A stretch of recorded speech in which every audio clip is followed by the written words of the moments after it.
पंच परमेश्वर। जुम्मन शेख और अलगू चौधरी में गाढ़ी मित्रता थी। साझे में खेती होती थी, कुछ लेन देन में भी साझा था।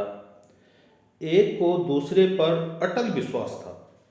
जुम्मन जब हज करने गए थे तब अपना घर अलगू को सौंप गए थे, और अलगू जब कभी बाहर जाते तो जुम्मन पर अपना घर छोड़ जाते थे। उनमें न खान पान का व्यवहार था, न धर्म का नाता, केवल विचार मिलते थे। मित्रता का मूल मंत्र भी यही है। इस मित्रता का जन्म उसी समय हुआ जब दोनों मित्र बालक ही थे, और जुम्मन के पूज्य पिता जुमराती उन्हें शिक्षा प्रदान करते थे। अलगू ने गुरुजी की बहुत सेवा की थी, खूब रकाबियाँ मांजी, खूब प्याले धोए। उनका हुक्का एक क्षण के लिए भी विश्राम न लेने पाता था, क्योंकि प्रत्येक चिलम अलगू को आधा घंटे तक किताबों से मुक्त कर देती थी। अलगू के पिता पुराने विचारों के मनुष्य थे। उन्हें शिक्षा की अपेक्षा गुरु की सेवा शुश्रूषा पर अधिक विश्वास था। वह कहते थे कि विद्या पढ़ने से नहीं आती, जो कुछ होता है गुरु के आशीर्वाद से होता है। गुरु जी की कृपा दृष्टि चाहिए। अतएव यदि अलगू पर जुमराती शेख के आशीर्वाद अथवा सत्संग का कुछ फल न हुआ तो यह मानकर संतोष कर लेगा कि विद्योपार्जन में मैंने यथाशक्ति कोई बात उठा न रखी। विद्या उसके भाग्य ही में न थी तो कैसे आती। मगर जुमराती शेख स्वयं आशीर्वाद के कायल न थे। उन्हें अपने सोटे पर अधिक भरोसा था, और उसी सोटे के प्रताप से आज आस पास के गांवों में जुम्मन की पूजा होती थी। उनके लिखे हुए रहननामे बेनामे पर कचहरी का मुहर्रिर भी कलम न उठा सकता था। हल्के का डाकिया, कांस्टेबल और तहसील का चपरासी सब उनकी कृपा की आकांक्षा करते थे। अतएव अलगू का मान उनके धन के कारण था, तो जुम्मन शेख अपनी अनमोल विद्या से ही सबके आदर पात्र बने थे। जुम्मन शेख की एक बूढ़ी खाला थी। उसके पास कुछ थोड़ी सी मिल्कियत थी, परंतु उसके निकट संबंधियों में कोई न था। जुम्मन ने लंबे चौड़े वादे करके वह मलकियत अपने नाम चढ़वा ली थी। जब तक दान पत्र की रजिस्ट्री न हुई थी तब तक खाला जान का खूब आदर सत्कार किया गया। उन्हें खूब स्वादिष्ट पदार्थ खिलाए गए, हलवे पुलाव की वर्षा सी की गई। पर रजिस्ट्री की मोहर ने इन खातिरदारियों पर भी मानो मोहर लगा दी। जुम्मन की पत्नी करीमन रोटियों के साथ कड़वी बातों से कुछ तेज तीखे सालन भी देने लगी। जुम्मन शेख भी निठुर हो गए।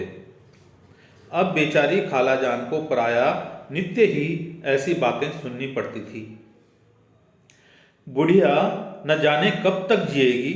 2-3 बीघे ऊसर क्या दे दिया, मानो मोल ले लिया हो। बघारी दाल के बिना रोटियां नहीं उतरती। जितना रुपया इसके पेट में झोंक चुके, उतने से तो अब तक एक गांव मोल ले लेते। कुछ दिन खाला जान ने सुना और सहा, पर जब न सहा गया तब जुम्मन से शिकायत की। जुम्मन ने स्थानीय कर्मचारी गृह स्वामिनी के प्रबंध में दखल देना उचित न समझा। कुछ दिन तक और यूं ही रो धोकर काम चलता रहा। अंत में एक दिन खाला ने जुम्मन से कहा, बेटा, तुम्हारे साथ मेरा निर्वाह न होगा। तुम मुझे रुपया दे दिया करो, मैं अपना अलग पका खा लूंगी। जुम्मन ने धृष्टता के साथ उत्तर दिया, रुपए क्या यहाँ फलते हैं? खाला ने नम्रता से कहा, मुझे कुछ रूखा सूखा चाहिए भी कि नहीं?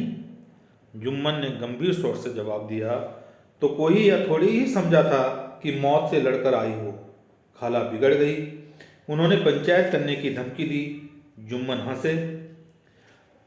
जिस तरह कोई शिकारी हिरन को जाल की तरफ जाते देखकर मन मन हंसता है, वे बोले, हाँ, जरूर पंचायत करो, फैसला हो जाए। मुझे भी यह रात दिन की खटपट पसंद नहीं। पंचायत में किसकी जीत होगी, इस विषय में जुम्मन को कुछ भी संदेह न था। आसपास के गांवों में ऐसा कौन था जो उनके अनुग्रह का ऋणी न हो? ऐसा कौन था जो उनको शत्रु बनाने का साहस कर सके? किसमें इतना बल था जो उनका सामना कर सके? आसमान के फरिश्ते तो पंचायत करने आएंगे नहीं। इसके बाद कई दिन तक बूढ़ी खाला हाथ में एक लकड़ी लिए आसपास के गांव में दौड़ती रही। कमर झुककर कमान हो गई थी। एक एक पग चलना दुभर था, मगर बात आ पड़ी थी, उसका निर्णय करना जरूरी था। बिरला ही कोई भला आदमी होगा जिसके सामने बुढ़िया ने दुख के आंसू न बहाए हों। किसी ने तो यूं ही ऊपरी मन से हूं हां करके टाल दिया। किसी ने इस अन्याय पर जमाने को गालियां दी और कहा, कब्र में पांव लटके हुए हैं, आज मरे कल दूसरा दिन हो, पर हवस नहीं मानती। अब तुम्हें क्या चाहिए? रोटी खाओ और अल्लाह का नाम लो।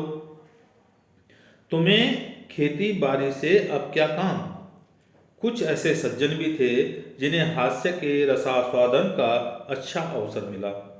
झुकी हुई कमर, पोपला मुंह, सन्न के से बाल, इतनी सामग्रियां एकत्र हों तब हंसी क्यों ना आवे।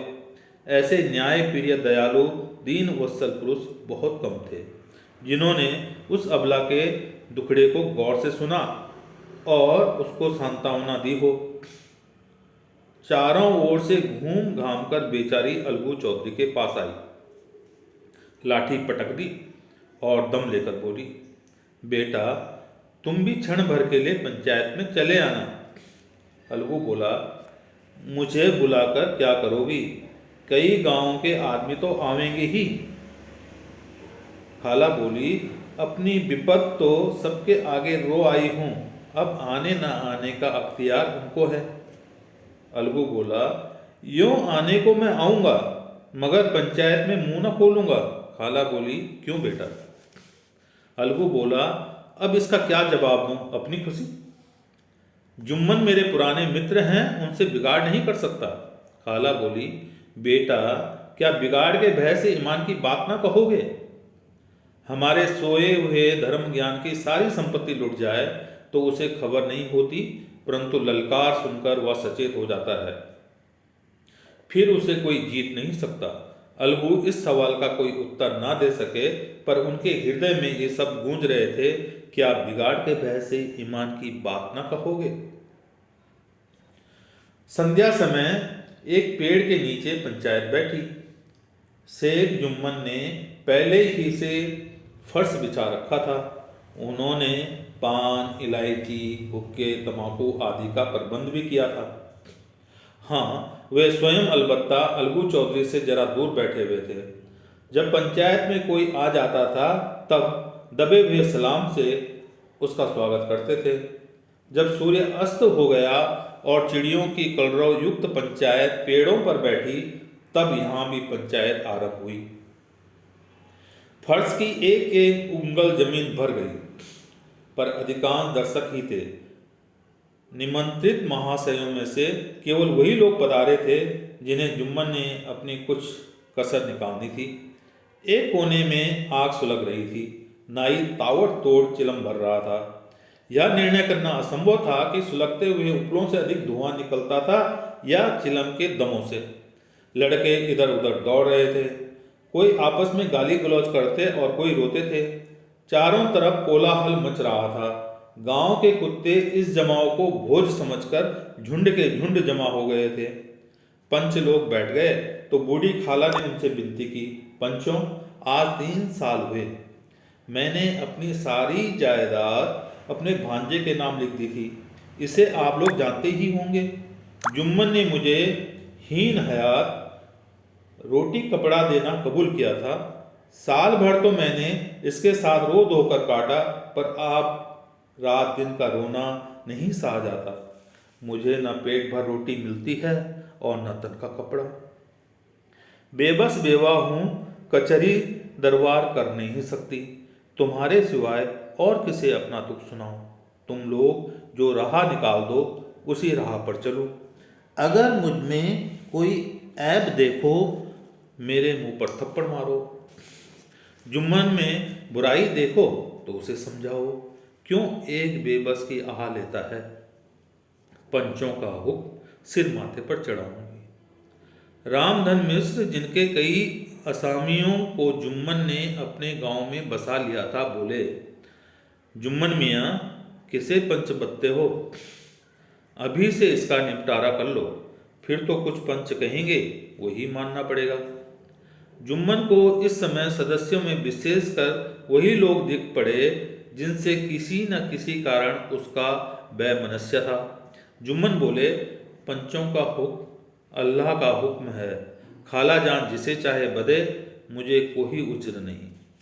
खाला ने चिल्लाकर कहा, अरे अल्लाह के बंदे, पंचों के नाम क्यों नहीं बता देता? कुछ मुझे भी तो मालूम हो। जुम्मन ने क्रोध से कहा, अब इस वक्त मेरा मुंह न खुलवाओ, तुम्हारी बन पड़ी है, जिसे चाहो पंच बदो। खाला जान जुम्मन के आक्षेप को समझ गई। वह बोली, बेटा, खुदा से डरो। पंच न किसी के दोस्त होते हैं, न किसी के दुश्मन। कैसी बात कहते हो? और तुम्हारा किसी पर विश्वास न हो तो जाने दो। अलगू चौधरी को तो मानते हो, लो मैं उन्हीं को सरपंच बनती हूँ। जुम्मन से आनंद से फूल उठे, परंतु भावों को छिपाकर बोले, चौधरी ही सही, मेरे लिए जैसे रामधन मिश्र वैसे अलगू। अलगू इस झमेले में फंसना नहीं चाहते थे। वे कन्नी काटने लगे। बोले, खाला, तुम जानती हो कि मेरी जुम्मन से गाढ़ी दोस्ती है। खाला ने गंभीर स्वर से कहा, बेटा, दोस्ती के लिए कोई अपना ईमान नहीं बेचता। पंच के दिल में खुदा बसता है। पंचों के मुंह से जो बात निकलती है वो खुदा की तरफ से निकलती है। अलगू चौधरी सरपंच हुए। रामधन मिश्र और जुम्मन के दूसरे विरोधियों ने बुढ़िया को मन में बहुत कोसा। अलगू चौधरी बोले, जुम्मन से, हम और तुम पुराने दोस्त हैं। जब काम पड़ा तुमने हमारी मदद की है, और हमसे भी जो कुछ बन पड़ा तुम्हारी सेवा करते रहे हैं। मगर इस समय तुम और बूढ़ी खाला दोनों हमारी निगाह में बराबर हो। तुमको पंचों से जो कुछ अर्ज करनी हो करो। जुम्मन को पूरा विश्वास था कि अब बाजी मेरी है। अलगू यह सब दिखावे की बातें कर रहा है। अतएव शांत चिंत होकर बोले, पंचों, 3 साल हुए खाला जान ने अपनी जायदाद मेरे नाम हिब्बा कर दी थी। मैंने उन्हें हीन हयात खाना कपड़ा देना कबूल किया था। खुदा गवाह है कि आज तक मैंने खाला जान को कोई तकलीफ नहीं दी। मैं उन्हें अपनी माँ के समान समझता हूँ। उनकी खिदमत करना मेरा फर्ज है। मगर औरतों में जरा अनमन रहती है, इसमें मेरा क्या बस। खाला जान मुझसे माहवार खर्च अलग मांगती है। जायदाद जितनी है वह पंचों से छिपी नहीं है। उससे इतना मुनाफा नहीं होता कि मैं माहवार खर्च दे सकूं। इसके अलावा हिब्बा नामे में माहवार खर्च का कोई जिक्र नहीं तो मैं भूल कर भी इस झमेले में न पड़ता। बस मुझे यही कहना है, आइंदा पंचों का अख्तियार है, जो फैसला चाहें करें। अलगू चौधरी को हमेशा कचहरी से काम पड़ता था। अतएव वह पूरा कानूनी आदमी था। उसने जुम्मन से जिरह आरंभ की। एक एक प्रश्न जुम्मन के हृदय पर हथौड़ी की चोट की तरह पड़ता था। रामधन मिश्र इन प्रश्नों पर मुग्ध हुए जाते थे। जुम्मन चकित थे कि अलगू को क्या हो गया है। अभी यह मेरे साथ बैठा हुआ कैसी कैसी बातें कर रहा था, इतनी ही देर में ऐसी काया पलट हो गई कि मेरी जड़ खोदने पर तुला हुआ है। न मालूम कब की कसर यह निकाल रहा है। क्या इतने दिनों की दोस्ती कुछ भी काम न आवेगी? जुम्मन से इसी संकल्प विकल्प में पड़े हुए थे कि इतने में अलगू ने फैसला सुनाया। जुम्मन से पंचों ने इस मामले पर विचार किया। उन्हें यह नीति संगत मालूम होता है कि खाला जान को माहवार खर्च दिया जाए। हमारा विचार है कि खाला की जायदाद से इतना मुनाफा अवश्य होता है कि माहवार खर्च दिया जा सके। बस यही हमारा फैसला है। अगर जुम्मन को खर्च देना मंजूर ना हो तो हिब्बानामा रद्द समझा जाए। यह फैसला सुनते ही जुम्मन सन्नाटे में आ गए। जो अपना मित्र हो वह शत्रु का सा व्यवहार करे और गले पर छुरी फेरे, इसे समय के हेर फेर के सिवाय और क्या कहें। जिस पर पूरा विश्वास था उसने समय पड़ने पर धोखा दिया। ऐसे ही अवसरों पर झूठे सच्चे मित्रों की परीक्षा हो जाती है। यही कलयुग की दोस्ती है। अगर लोग ऐसे कपटी धोखेबाज न होते तो देश में आपत्तियों का प्रकोप क्यों होता। हैजा, प्लेग आदि व्याधियां दुष्कर्मों के ही दंड हैं। मगर रामधन मिश्र और अन्य पंच अलगू चौधरी की इस नीति प्रायणता की प्रशंसा जी खोलकर कर रहे थे। वे कहते थे इसी का नाम पंचायत है। दूध का दूध और पानी का पानी कर दिया। दोस्ती दोस्ती की जगह है, किंतु धर्म का पालन करना मुख्य है। ऐसे ही सत्यवादियों के बल पर पृथ्वी ठहरी है, नहीं तो वह कब की रसातल को चली जाती। इस फैसले ने अलगू और जुम्मन की दोस्ती की जड़ हिला दी। अब वे साथ साथ बातें करते नहीं दिखाई देते। इतना पुराना मित्रता रूपी वृक्ष सत्य का एक हल्का झोंका भी ना सह सका। सचमुच वह बालू ही की जमीन पर खड़ा था। उनमें अब शिष्टाचार का अधिक व्यवहार होने लगा। एक दूसरे की आवभक्त ज्यादा करने लगे। वे मिलते जुलते थे, मगर उसी तरह जैसे तलवार से ढाल मिलती है। जुम्मन के चित्त में मित्र की कुटिलता ओंठों पर खटका करती थी। हर घड़ी यह चिंता रहती कि किसी तरह बदला लेने का अवसर मिले। अच्छे कामों की सिद्धि में बड़ी देर लगती है, पर बुरे कामों की सिद्धि में यह बात नहीं। जुम्मन को भी बदला लेने का अवसर जल्दी मिल गया। पिछले साल अलगू चौधरी बटेसर से बैलों की एक बहुत अच्छी जोड़ी मोल लाए थे। बैल पछाई जाति के सुंदर बड़ी बड़ी सींगों वाले थे। महीनों तक आसपास के गांव के लोग उनके दर्शन करते रहे। दैव योग से जुम्मन की पंचायत के 1 महीने बाद इस जोड़ी का एक बैल मर गया। जुम्मन ने दोस्त से कहा, यह दगाबाजी की सजा है। इंसान सब्र भले ही कर जाए, पर खुदा नेक बद सब देखता है। अलगू को संदेह हुआ कि जुम्मन ने बैल को विष दिया है। चौधराहीन ने जुम्मन पर ही इस दुर्घटना का दोषारोपण किया। उसने कहा, जुम्मन ने कुछ करार दिया है। चौधराहीन और करीमन में इस विषय पर एक दिन खूब ही वाद विवाद हुआ। दोनों देवियों ने शब्द मालाओं की नदी बहा दी। व्यंग्य, वक्रोक्ति, अन्योक्ति और उपमा आदि अलंकारों में बातें हुई। जुम्मन ने किसी तरह शांति स्थापित की। उन्होंने अपनी पत्नी को डांट टपक कर समझा दिया। वह उसे उस रणभूमि से हटा भी ले गए। उधर अलगू चौधरी ने समझाने बुझाने का काम अपने तर्कपूर्ण सोटे से लिया। अब अकेला बैल किस काम का। उसका जोड़ा बहुत ढूंढा गया, पर न मिला। निदान यह सलाह ठहरी कि इसे बेच डालना चाहिए। गांव में एक समझू साहू थे। इक्का गाड़ी हाँकते थे। गांव से गुड़ घी लाकर मंडी ले जाते, मंडी से तेल नमक भर लाते और गांव में बेचते। इस बैल पर उनका मन लहराया। उन्होंने सोचा, यह बैल हाथ लगे तो दिन भर में बेखटके 3 खेपे हों। आजकल तो एक ही खेप के लाले पड़े रहते हैं। बैल देखा, गाड़ी में दौड़ाया, बाल भौरी की पहचान कराई, मोल तोल किया और उसे लाकर द्वार पर बांध ही दिया। 1 महीने में दाम चुकाने का वादा ठहरा। चौधरी को भी गृहस्थी ही घाटे की परवाह न की। समझू साहू ने नया बैल पाया तो लगे रगेदने। वे दिन में 3-3, 4-4 खेपे करने लगे। न चारे की फिक्र थी न पानी की, बस खेपों से काम था। मंडी ले गए, वहाँ कुछ सूखा भूसा डाल दिया। बेचारा जानवर अभी दम भी न लेने पाया कि फिर जोत दिया। अलगू चौधरी के घर थे तो चैन की बंसी बजती थी। छठे छमासे कभी बहेली में जोते जाते थे, तब खूब उछलते कूदते और कोसों तक दौड़ते चले जाते थे।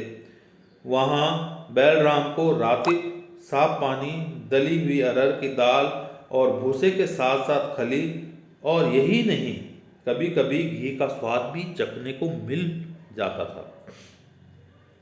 शाम सवेरे एक आदमी खरहरे करता, फूंसता और सहलाता था। कहाँ वह सुख चैन, कहाँ या आठों पहर की खपन। महीने भर में ही वह पिस सा गया। इक्के का जुआ देखते ही उसका लहू सूख जाता था, हड्डियां निकल आई थी, पर था वह पानीदार, मार की सहन न थी। एक दिन चौथी खेत में साहू जी ने दूना बोझ लादा। दिन भर का थका जानवर पैर न उठते थे, उस पर साहू जी कोड़े फटकारने लगे। बस फिर क्या था, बैल कलेजा तोड़कर चला। वह कुछ दूर दौड़ा और फिर बस चाहा कि जरा दम ले लूं, पर साहू जी को जल्दी घर पहुंचने की फिक्र थी। अतः उन्होंने कई कोड़े बड़ी निर्दयता से फटकारे। बैल ने एक बार फिर जोर लगाया, पर अब की बार शक्ति ने जवाब दे दिया। वह धरती पर गिर पड़ा और ऐसा गिरा कि फिर ना उठा। साहू जी ने बहुत पीटा, टांग पकड़कर खींचा, नथनों में लकड़ी ठूंस दी, पर कहीं मृतक भी उठ सकता है। तब साहू जी को कुछ शंका हुई। उन्होंने बैल को गौर से देखा, खोलकर अलग किया और सोचने लगे कि गाड़ी घर कैसे पहुंचे। वे बहुत चीखे चिल्लाए, पर देहात का रास्ता बच्चों की आंख की तरह सांझ होते ही बंद हो जाता है। कोई नजर न आया, आसपास कोई गांव भी न था। मारे क्रोध के उन्होंने मरे हुए बैल पर और दुर्रे लगाए और कोसने लगे। अभागे, तुझे मरना ही था तो घर पहुंचकर मरता, ससुरा बीच रास्ते में ही मर रहा। अब गाड़ी कौन खींचे। इस तरह साहू जी खूब जले भुने। कई बोरे गुड़ और कई पीपे घी उन्होंने बेचा था। 200-250 रुपये कमर में बंधे थे। इसके सिवाय गाड़ी पर कई बोरे नमक था, अतः वो छोड़कर जा भी न सकते थे। लाचार बेचारे गाड़ी पर ही लेट गए। वहीं रत जगा करने की ठान ली। चिलम पी, गाया, फिर हुक्का पिया। इस तरह साहू जी आधी रात तक नींद को बहलाते रहे। अपनी जान में तो वे जागते ही रहे, पर पौ फटते ही जो नींद टूटी और कमर पर हाथ रखा तो थैली गायब। घबरा कर इधर उधर देखा तो कई कनस्तर तेल भी नदारद। अफसोस में बेचारे सिर पीटने लगे और पछाड़ खाने लगे। प्रातःकाल रोते बिलखते घर पहुंचे। सुहाइन ने जब यह बुरी सुनावनी सुनी, तब पहले रोई, फिर अलगू चौधरी को गालियां देने लगी। निगोड़े ने ऐसा कुलछना बैल दिया कि जन भर की कमाई लुट गई। इस घटना को हुए कई महीने बीत गए। अलगू जब अपने बैल के दाम मांगते, तब साहू जी और सुहाइन दोनों ही झल्लाए कुत्तों की तरह चढ़ बैठते और अंड बंड बकने लगते। वाह, यहाँ तो सारे जन्म की कमाई लुट गई, सत्यानाश हो गया, इन्हें दामों की पड़ी है। मुर्दा बैल दिया था, उस पर दाम मांगने चले हैं। आंखों में धूल झोंक दी, सत्यानाशी बैल दे दिया। हमें निरा पूंगा ही समझ लिया। हम भी बनिए के बच्चे हैं। ऐसे बुद्धू कहीं और होंगे। पहले जाकर किसी गड्ढे में मुंह धो आओ, तब नाम लेना। न जी मानता हो तो हमारा बैल खोल ले जाओ, महीना भर के बदले 2 महीना जोत लो, रुपया क्या लोगे। चौधरी के अशुभ चिंतकों की कमी न थी। ऐसे अवसरों पर वे भी एकत्र हो जाते और साहू जी के बर्राने की पुष्टि करते। इस तरह फटकारें सुनकर बेचारे चौधरी अपना सा मुंह लेकर लौट आते, परंतु 150 रुपये से इस तरह हाथ धो लेना आसान न था। एक बार वे भी गर्म पड़े। साहू जी बिगड़कर लाठी ढूंढने घर चले गए। अब सुहाइन ने मैदान लिया। प्रश्नोत्तर होते होते हाथापाई की नौबत आ पहुंची। सुहाइन ने घर में घुसकर किवाड़ बंद कर लिए।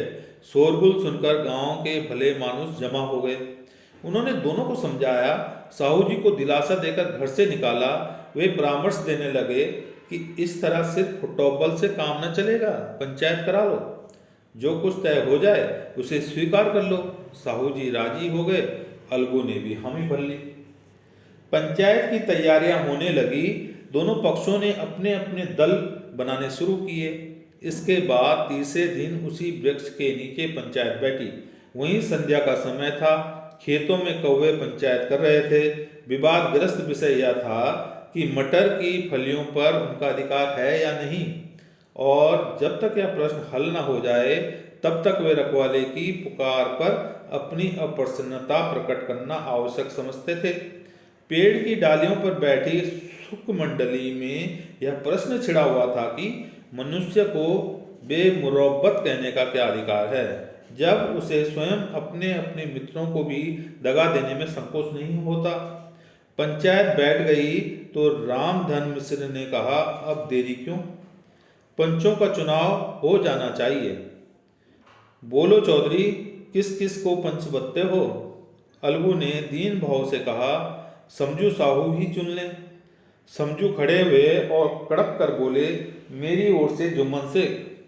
जुम्मन का नाम सुनते ही अलगू चौधरी का कलेजा धक धक करने लगा, मानो किसी ने अचानक थप्पड़ मार दिया हो। रामधन अलगू के मित्र थे। वे बात को ताड़ गए। पूछा, क्यों चौधरी, तुम्हें कोई उज्र तो नहीं? चौधरी ने निराश होकर कहा, नहीं, मुझे क्या उज्र होगा। अपने उत्तरदायित्व का ज्ञान बहुधा हमारे संकुचित व्यवहारों का सुधारक होता है। जब हम राह भूलकर भटकने लगते हैं तब यह ज्ञान हमारा विश्वसनीय पथ प्रदर्शक बन जाता है। नव युवक युवा अवस्था में कितना उद्दंड रहता है, माता पिता उसकी ओर से कितने चिंतित रहते हैं। वे उसे कुल कलंक समझते हैं, परंतु थोड़े ही समय में परिवार का बोझ सिर पर पड़ते ही वह अव्यवस्थित चित्त उन्मत्त युवक कितना धैर्यशील, कैसा शांतचित्त हो जाता है। यह भी उत्तरदायित्व के ज्ञान का फल है। जुम्मन शेख के मन में भी सरपंच का उच्च स्थान ग्रहण करते ही अपनी जिम्मेदारी का भाव पैदा हुआ। उसने सोचा, मैं इस वक्त न्याय और धर्म के सर्वोच्च आसन पर बैठा हूँ। मेरे मुंह से इस समय जो कुछ निकलेगा वह देववाणी के सदृश है, और देववाणी में मेरे मनोविकारों का कदापि समावेश न होना चाहिए। मुझे सत्य से जौ भर टलना उचित नहीं। पंचों ने दोनों पक्षों से सवाल जवाब करने शुरू किए। बहुत देर तक दोनों दल अपने अपने पक्ष का समर्थन करते रहे। इस विषय में तो सब सहमत थे कि समझू को बैल का मूल्य देना चाहिए, परंतु दो महाशय इस कारण रियायत करना चाहते थे कि बैल के मर जाने से समझू को हानि हुई। इसके प्रतिकूल दो सभ्य मूल्य के अतिरिक्त समझू को दंड देना चाहते थे, जिससे फिर किसी को पशुओं के साथ ऐसी निर्दयता करने का साहस न हो। अंत में जुम्मन ने फैसला सुनाया। अलगू चौधरी और समझू साहू, पंचों ने तुम्हारे मामले पर अच्छी तरह विचार किया। समझू को उचित है कि बैल का पूरा दाम दे। जिस वक्त उन्होंने बैल लिया उसे कोई बीमारी न थी। अगर उसी समय दाम दे दिया जाता तो आज समझू उसे फेर लेने का आग्रह न करते। बैल की मृत्यु केवल इस कारण हुई कि उससे बड़ा कठिन परिश्रम कराया गया और उसके दाने चारे का कोई अच्छा प्रबंध नहीं किया गया। रामधन मिश्र बोले, समझू ने बैल को जानबूझकर मारा है, अतएव उनसे दंड लेना चाहिए। जुम्मन बोले, यह दूसरा सवाल है, हमको इससे कोई मतलब नहीं। झगड़ू साहू ने कहा, समझू के साथ कुछ रियायत होनी चाहिए। जुम्मन बोले, यह अलगू चौधरी की इच्छा पर निर्भर है, वे रियायत करें तो उनकी भलमनसी है। अलगू चौधरी फूले न समाये उठ खड़े हुए और जोर से बोले, पंच परमेश्वर की जय। चारों ओर से प्रतिध्वनि हुई, पंच परमेश्वर की जय। प्रत्येक मनुष्य जुम्मन की नीति को सराहता था। इसे कहते हैं न्याय। यह मनुष्य का काम नहीं। पंच में परमेश्वर वास करते हैं, यह उन्हीं की महिमा है। पंच के सामने खोटे को कौन खरा कह सकता है। थोड़ी देर बाद जुम्मन अलगू के पास आए और उनके गले लिपट कर बोले, भैया, जब से तुमने मेरी पंचायत की तब से मैं तुम्हारा प्राणघातक शत्रु बन गया था, पर आज मुझे ज्ञात हुआ कि पंच के पद पर बैठकर न कोई किसी का दोस्त होता है न दुश्मन। न्याय के सिवाय उसे और कुछ नहीं सोचता। आज मुझे विश्वास हो गया है कि पंच की जुबान से खुदा बोलता है। अलगू रोने लगे। इस पानी से दोनों के दिलों का मैल धुल गया। मित्रता की मुरझाई हुई लता फिर से हरी हो गई।